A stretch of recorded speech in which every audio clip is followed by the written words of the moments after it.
Thanks for watching. Please take this time to join the notification gang. Doctors of Reddit, what's your, thank God they came in for a second opinion moment? Dermatologist here. I have seen probably 5 instances of my other doctor told me it was fine. That were melanomas. A lot of times people don't want a full skin exams. There are lots of perfectly sane reasons for this: time, perceived cost, history of personal trauma. However, I routinely find cancers people don't know they have. Keep this in mind if you see a dermatologist for acne and they recommend you get in a gown. I'm an emergency medicine doctor in the Midwest USA.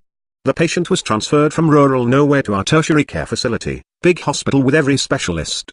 Call was of really bad quality, but the transferring physician described a 21-year-old male that had rapid heart rate and breathing rate, low blood pressure, low oxygen, confusion, and a severe opacification on his chest X-ray on the right side. Diagnosed pneumonia. He gave him a ton of fluids, started antibiotics, put him on a ventilator, but he wasn't getting better, and wanted to send him to us. Sure, send away.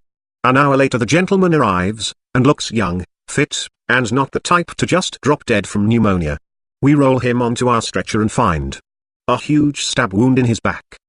The X-ray finding was his entire right chest full of blood. We put a tube in it, gave him back some blood, and he had to go for surgery to fix the bleeding. Lesson: look at your patient. I'm not a doctor, but I'm glad my parents took me in for a second opinion when I was complaining about a bad headache when I was 15 years old. I left school one day and went to the hospital for a bad headache. The doctor said it's just a virus and that I should just rest and take meds. I went home, laid down and took some Advil and carried on with my night. Around 1 a.m., I was screaming on the floor.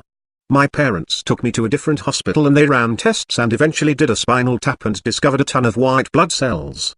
Turns out I had bacterial meningitis.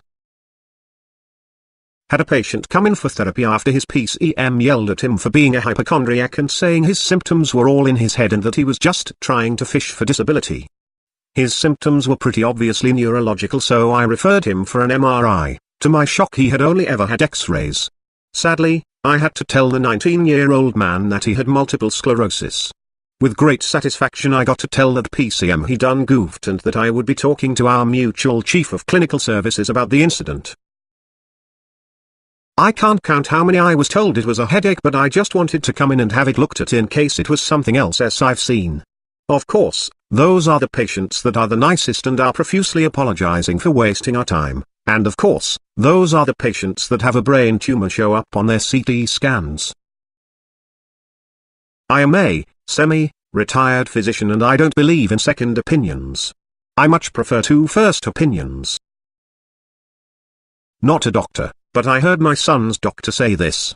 I took him to the ER late one night because of coughing and a high fever. They took an X-ray, gave him ibuprofen, and told us he was fine. Doctor showed me the X-rays to prove it and gave me a dirty look when I asked what the dark spots were. I told her she was an idiot and took him to urgent care 4 hours later. The doctor that saw him immediately diagnosed him with pneumonia and confirmed with X-rays. I flat out refused to pay for the ER visit and told them that if they persisted with collections I would push their incompetence. They never called me again. I had a guy come in for a second opinion after the first place didn't bother asking any medical history. Of course I took his history and asked more questions as we went. I remember telling him something felt off and we needed to run a test. So I ordered a peripheral vision test. When I got the test back I was shocked by the most classic tumor pattern I'd ever seen. 2 weeks later he was in surgery to get it removed. A month after this guy was back in my clinic thanking me. Totally different guy. Personality was a complete 180, energetic and happy. Not a doc, but a nurse. At a clinic a lady came in for breast pain with a lump. I was in the room for the exam for safety of everyone. The doctor told her it was a sprained muscle and to go away. When he left the room I told her the name of one of our other doctors that specializes in women's health. Told her she could not let this go. She saw him and he referred her for some radiology and that's how they found her breast cancer. She later told us all this in a sweet card she sent telling us if I hadn't told her to advocate for herself she may not have followed up. I got a moderate traumatic brain injury in October, and the week after I got home from the hospital I wasn't acting like myself, was refusing to eat, and just didn't make much sense. My mum called the doctor a few times. They said it was normal but to take me in if anything changed. She took me in on the Saturday a week later because I started slurring my speech and was unsteady on my feet. The injury caused my sodium levels to drop from 140 normal to 119. This in turn caused stroke-like symptoms, which were in reality a series of small seizures. ER nurse here. Had a lady in for simple pneumonia.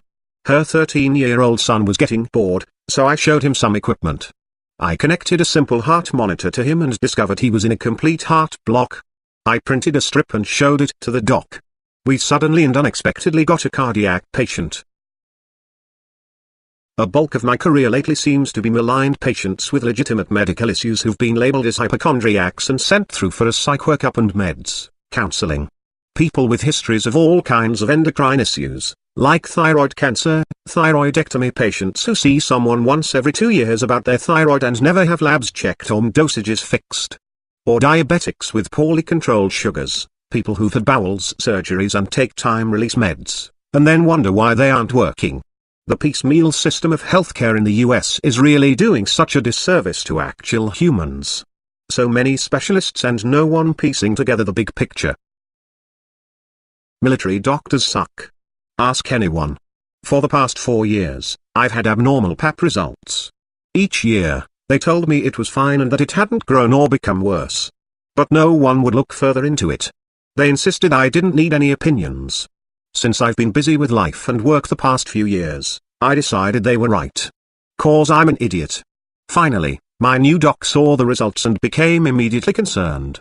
She asked if anyone had told me to do a biopsy. I explained what the previous docs told me.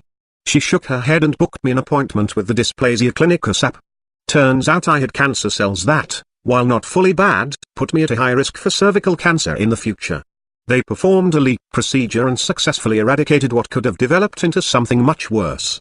I'm so thankful to my doctor for knowing what was up and taking action. She's awesome, and I'm going to be sad when she PCS. My dad went to the same ear doctor for around 9 years due to poor hearing, and was told there was nothing wrong. When he finally went to a second doctor, they referred him to the hospital and found tumors in his ears that had eaten entirely through his inner ear bones and eardrums. He needed 4 ops to remove them, 1 every 6 months. If the second doctor hadn't offered their opinion, he would probably have had tumors eating through the back of his skull into his brain. Obligatory not a doctor, but I'm good friends with one. I get stories all the time. 2 stuck with me. Number 1, guy in his late 20s comes in complaining about chest pain. Nurses and first aid doc write him off. They ran an EKG and didn't interpret the results correctly because it was subtle. But when he got a hold of them, he was having a heart attack. Number 2, 14-year-old girl. Discharged from another hospital for being combative. Brought into my friend's hospital because her mom was persistent. Liver enzyme count was 10,000. Normal is like 1044 AST. He put 2 and 2 together and immediately gave her acetylcysteine, Tylenol antidote. Turns out, the girl tried to kill herself. She was life-flighted out to a bigger hospital and was in ICU for a month. He thought for sure she needed new liver. But she lucked out. Between her age and it being caught just in time, the girl made a full recovery. Not a doctor, but I heard my son's doctor say this. I took him to the ER late one night because of coughing and a high fever. They took an X-ray, gave him ibuprofen, and told us he was fine. Doctor showed me the X-rays to prove it and gave me a dirty look when I asked what the dark spots were. I told her she was an idiot and took him to urgent care 4 hours later. The doctor that saw him immediately diagnosed him with pneumonia and confirmed with X-rays. I flat out refused to pay for the ER visit and told them that if they persisted with collections I would push their incompetence. They never called me again. Former ER volunteer here. An elderly gentleman was brought in by his concerned adult children for chest pain. He wanted to believe his primary doctor that it was just some gas or heartburn, but his son just had a gut feeling and made him go to the ER with everyone so he could get checked out. Heart attack was imminent, like, we weren't sure if treatment would take effect in time to prevent it. Declared code blue, all hands on deck, place went from a quiet, empty ER to sheer chaos in a few minutes. There is no doubt in my mind that that gut feeling saved his life.